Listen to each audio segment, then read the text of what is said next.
brought to us by today's speaker. We invite everyone to address our assembly with words of inspiration, lessons learned, or passionate ideas. Every opinion expressed here is strictly that of the person who gives it. Let us consciously and lovingly agree to disagree if it does not resonate with us. Our speaker for today is Edmund Green, and we would ask you to please come forward and also to say a little bit about yourself as you begin and then make your presentation. Thank you very much.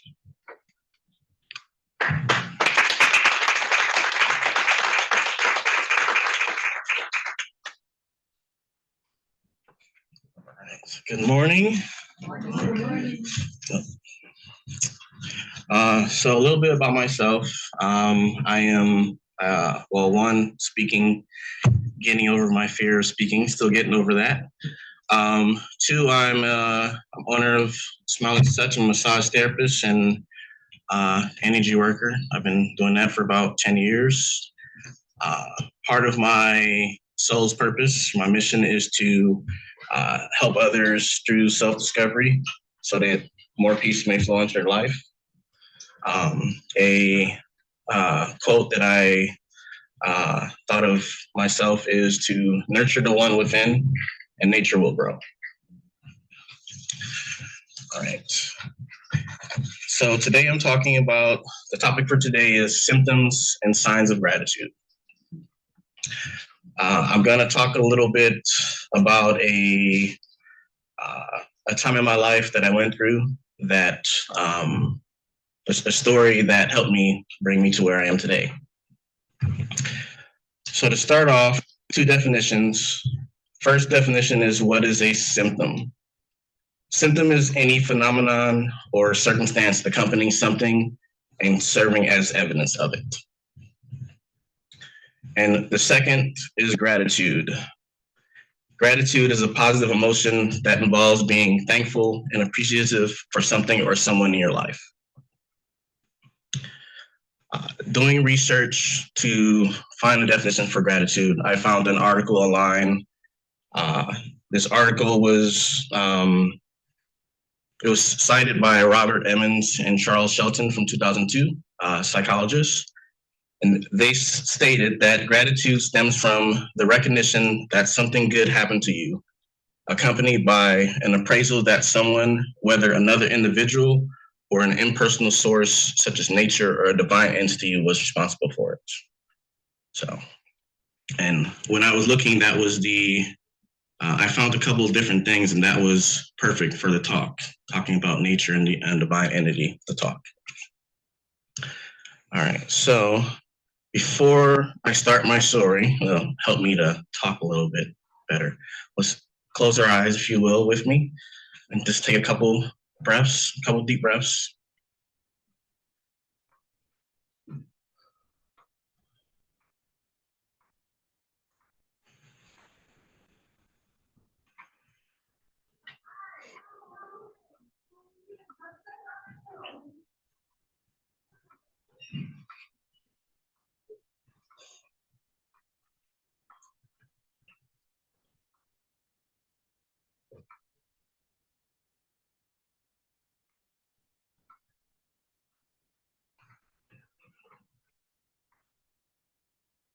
All right.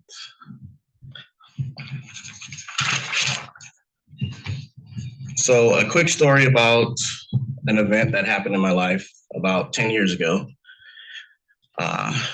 In August of 2015, I remember the exact date, I went to a major life-changing event, which was caused by my own selfish behavior without regard to anyone else's feelings. I won't go into the details, but it was a time of severe sadness and depression for me, to the point where it crossed my mind that maybe life would be better if I wasn't here. The realizations that ensued have molded me into the person that I am today. So one of the first realizations was I was going back trying to figure out the event that happened that seemingly came out of nowhere. And I usually see things coming and can move out the way type of thing. So I went back to try to find out what caused this to happen. So the first realization was the cricket. I went back looking to see what happened. A thought came to mind: when you detect a problem in your life, to go back to the beginning and maybe you'll find a solution. So I decided to retrace my days to find out what went wrong. 1 second. Sorry. Okay, here we go. All right. So for over a year, there had been a cricket in my home. I don't know if it was the same cricket, but for over a year and a half, of course, always make noise when at the, worst moment in a sense. So a few days before that event happened, I was having a bad day, brought on by my lack of skills in video games. So to take out my angerness, I decided to search out the nuisance of the cricket. This noise always came at the wrong time. And so I searched and searched and searched, and I found it under a chest right next to where I was sitting, which made me even more angry because I had searched for it for months before I couldn't find it. So when I found it, vengefully, I killed the cricket. And I thought finally I could have some peace. A few days later, my life got turned upside down a little bit. So I decided to do some research and realized that throughout history, the cricket is a symbol of good luck through many different cultures for thousands and thousands of years. Which led me to believe that the entire previous year, the cricket came into my home to protect me and to keep me safe and bring me good luck. A fact about crickets is that I read in ancient China, crickets were kept as guard pets because they would make noise when they got quiet. That meant danger was coming, which is something that I never knew. And I realized from in scary movies, when the person's walking down and the crickets go silent, danger's coming. So that was the first realization that I had. The second one was a praying mantis. One day I was outside, smoking a cigarette. I don't smoke anymore. Out of the corner of my eye, I saw a silhouette of something, and I couldn't figure out what it was. It looked like it was a leaf stuck on the top of the fence, but parts of the leaf was missing, was fall. But it kept calling my attention to it. So I shined my flashlight on the house and saw that it was a praying mantis sitting on top of the fence. And for a while, I just stood there staring at it. We were about 2 feet away from each other. And for me, everything that I was thinking about at that time just went away. So I gotta find this thing. This isn't in order. So yeah. Oh, wait, no.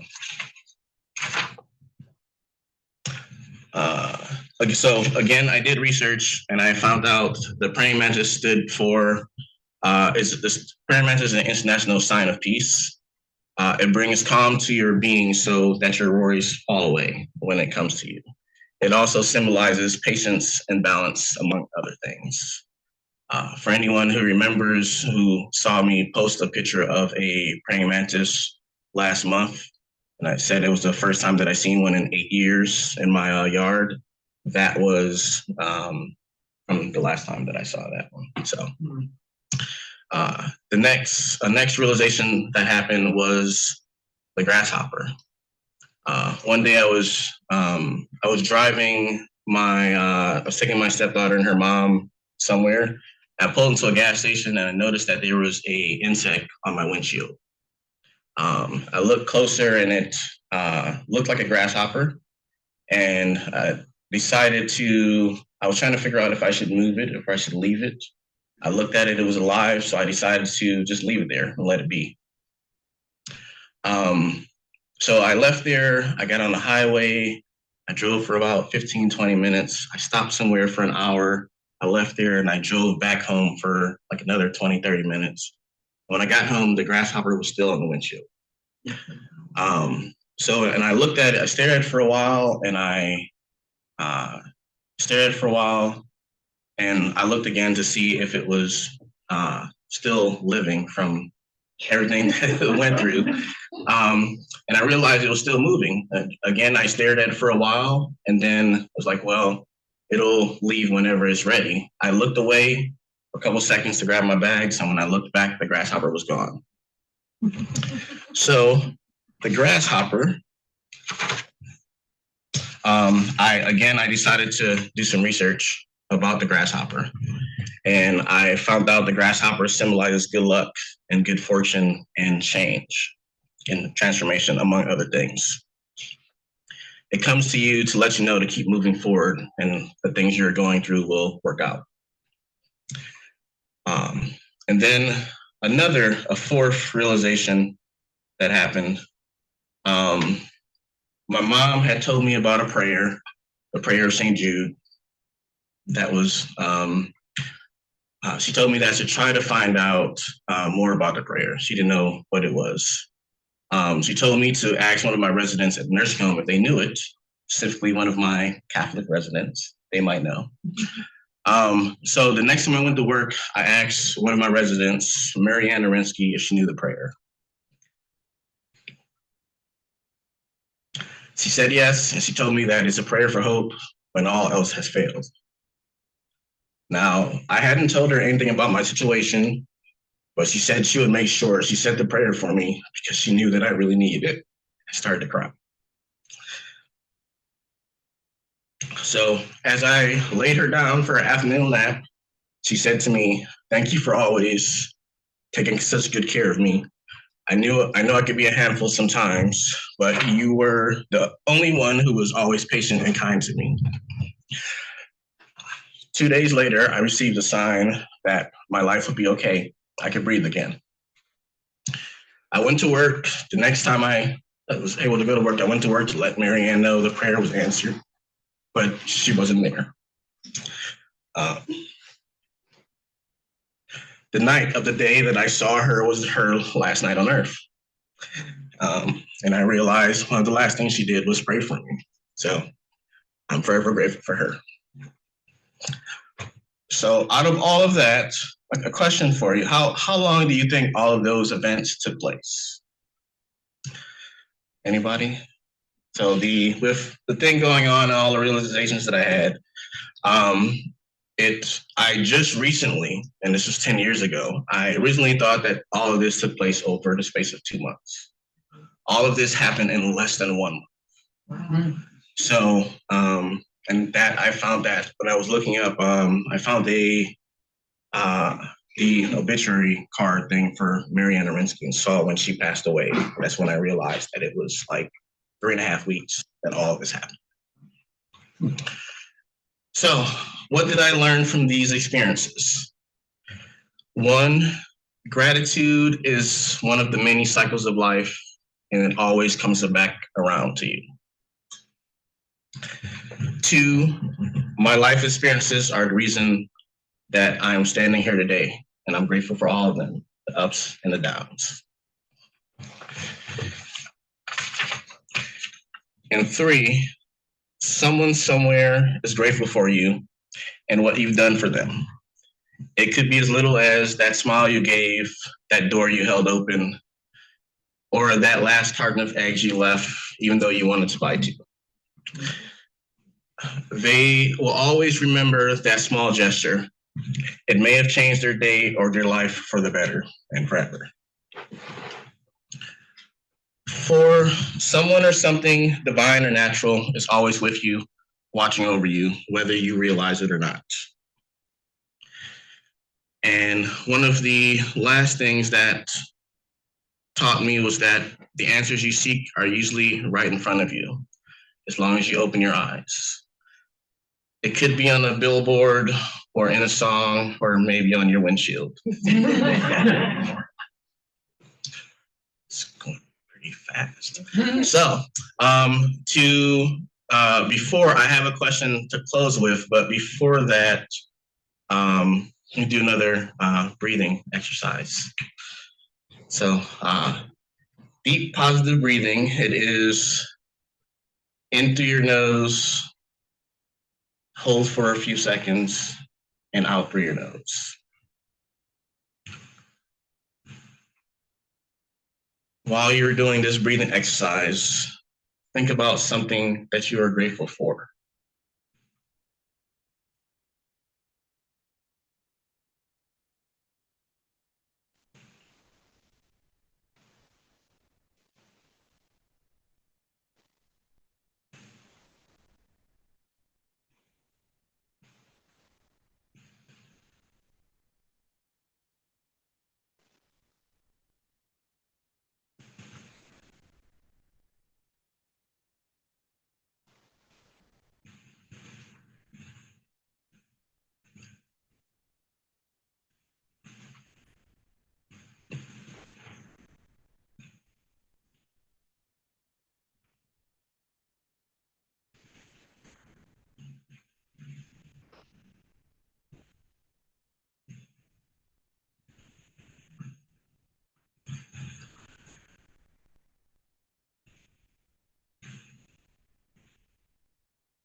When you're ready, open your eyes.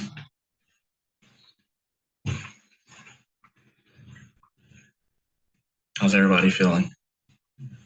Good? All right. So to close, I leave you with this question to ponder. Are you grateful for your life, your entire life, and everything that you've experienced? Because it's brought you to where you are today. And thank you. That's the end of my talk.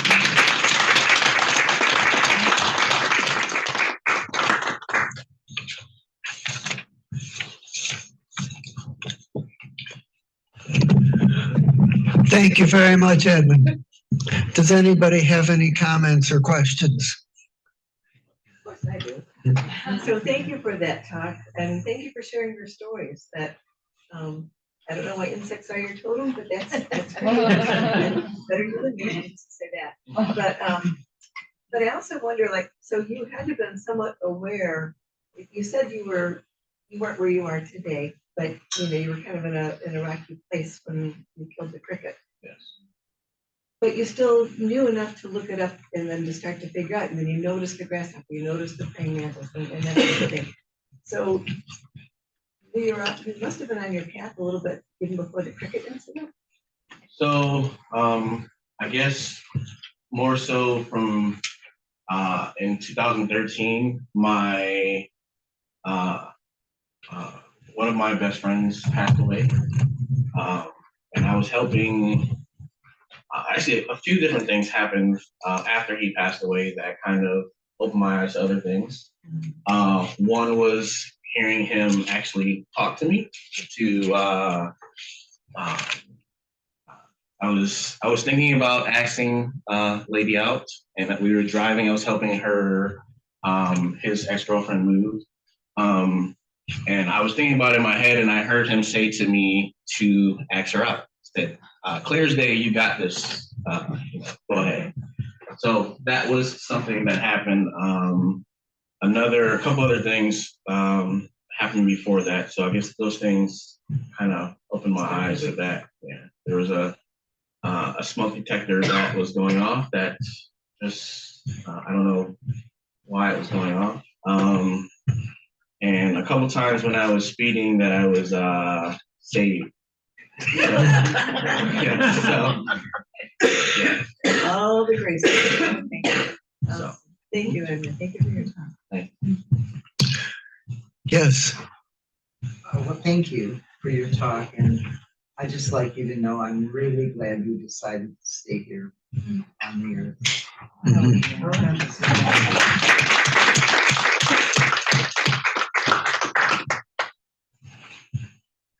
Yes.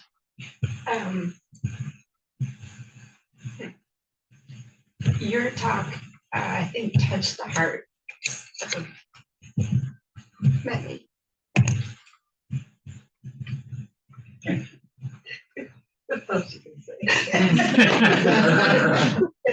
Enough said. Yes.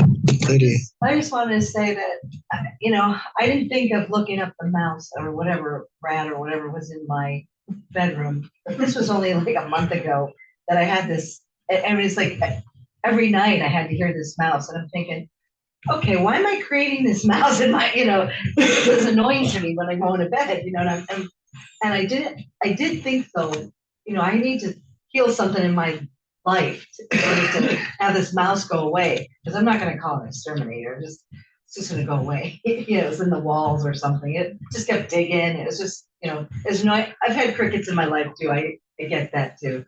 That's not a pleasant thing either. But I just wanted to say that I'm now going to look it up. After hearing your talk, I just never thought of looking up a mouse.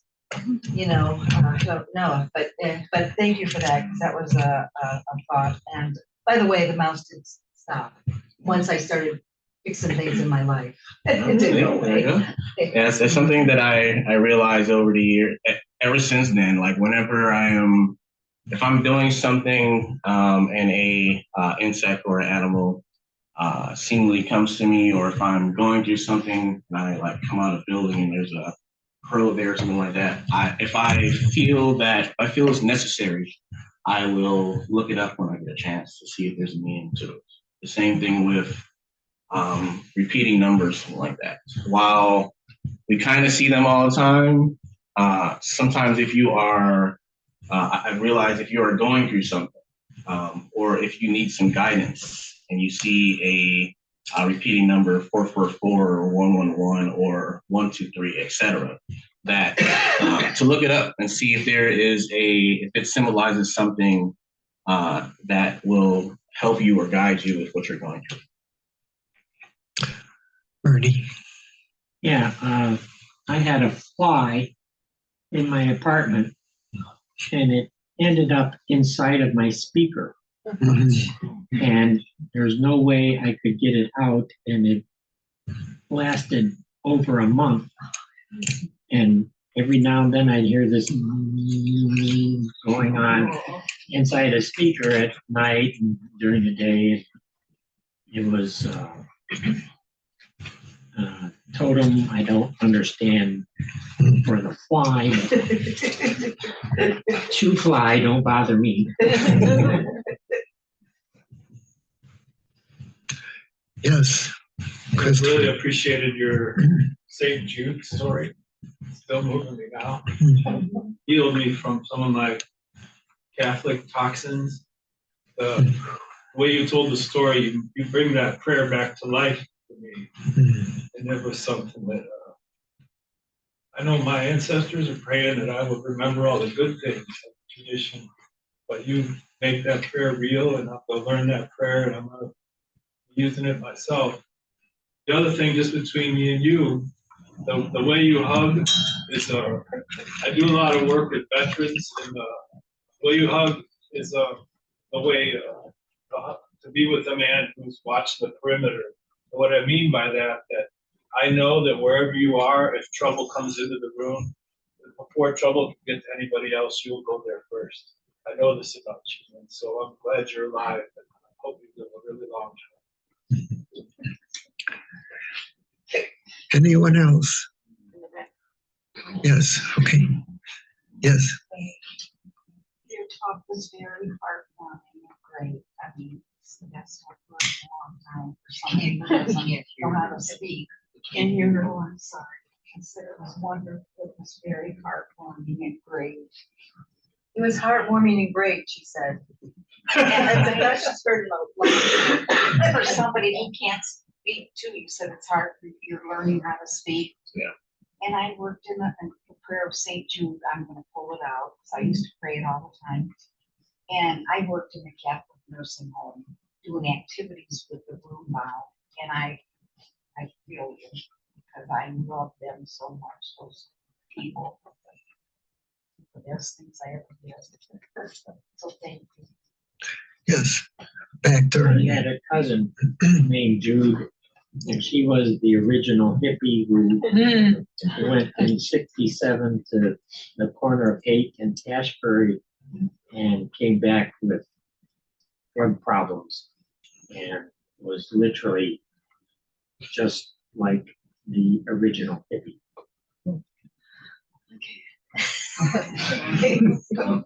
Something real quick. yes, you may. Go ahead. I just have a quick comment. Thank you so much for your talk. I appreciate it. I know how hard it is to start getting up and speaking, and so I appreciate you doing that. And the cricket, the praying mantis, and the grasshopper, when you spoke of them, it took me to places where, and at times in my life when they come into my life as well.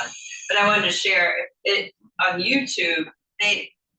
Scientists took the cricket and slowed its lifespan down, the sound the cricket makes, as if it would live like we do, 80 years. And what they found is the cricket is the song of the angels. So Google that on YouTube, and you'll hear the crickets when they slowed it down to a lifespan of like 80 years. It sounds like angels singing. So the angels are with you, just bringing those lessons in, and also with us now. Thank you so much. That is it. So I just want to say one or two quick things, or a couple of quick things real quick. So I no longer try to, I go out of my way now not to kill any insects if I possibly can.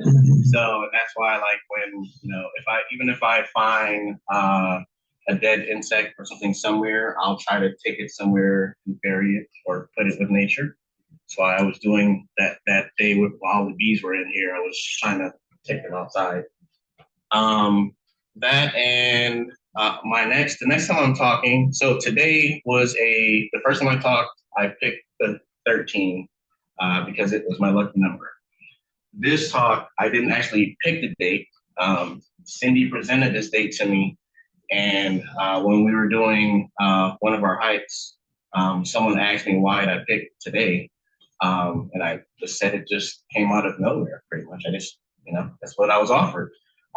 Carrie made me realize that 26 is a derivative of 13. It's 2 13s. So, and also on my calendar, I don't know if I said it the first time I talked, I have a 90-day calendar that has 105 days on it.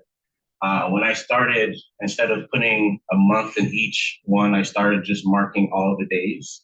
So the first time that I did it, the first month, the first day of the first spot was 8/13. And again, it's 11/26. And again, I'll be speaking on March 10th, which is also 13, which is also the start of the new calendar again. So, and it's 104 days in between each one. So, yes. He's a man after my own heart. He likes numbers. Yes. Yeah, I know that the praying mantis and the grasshopper are one of my totems. I never thought about the cricket, but we had a cricket in our basement when I was growing up that I used to listen to when I never could. But sometimes when I see the praying mantis or one of those insects on my screen door, it might look like it's before, and that's a spirit angel. Spirit insect. Okay. They come in different forms. So one of the measures of any talk is how much discussion it generates, and you got a whole lot. Thank you very much again.